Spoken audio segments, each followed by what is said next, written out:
Magandang araw sa atin mga kalingap, Kuya Rab napabilib kay Dara. Pero bago po yan mga kalingap, kung bago pa lamang kayo sa channel ko baka naman po pwedeng pa-like and subscribe my channel para lagi po kayong updated sa aking videos. At kung pwede sana patapusin muna natin ang video na ito para alam natin ang nilalaman nito at huwag din po natin kalimutan mga kalingap na pakisuportahan ang ama ng kalingap na si Val Santos Matubang at Kalingap Rab Matubang pati na rin ang viewers na laging sumusuporta sa aking channel at reactioners. Maraming salamat po.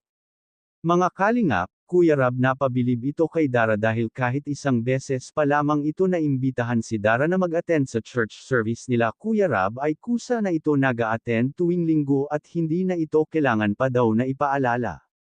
Bihira na kasi ito nakakabisita sila Kuya Rab kila Dara dahil sobrang busy nito sa eskwela.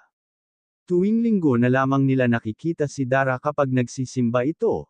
At dito na lamang inaabot ni Kuya Rab ang kanyang allowance kahit wala ito sa vlog ay tuloy-tuloy pa rin ang pagbibigay ni Kuya Rab sa kanya.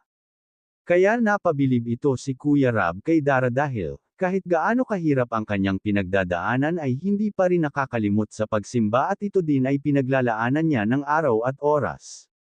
Nag-enjoy naman ito si Dara sa kanyang ginagawa dahil mas gusto pa niya lalong mapalapit siya sa Diyos at siya ang nagbibigay ng lakas. Kaya nagpapasalamat ito si Dara kay Kuya Rab dahil sa pag-imbita sa kanya lalong-lalo na sa tulong at suporta na binibigay nila, dahil sa kanila ay nabago daw ang buhay at nagkaroon ng magandang buhay.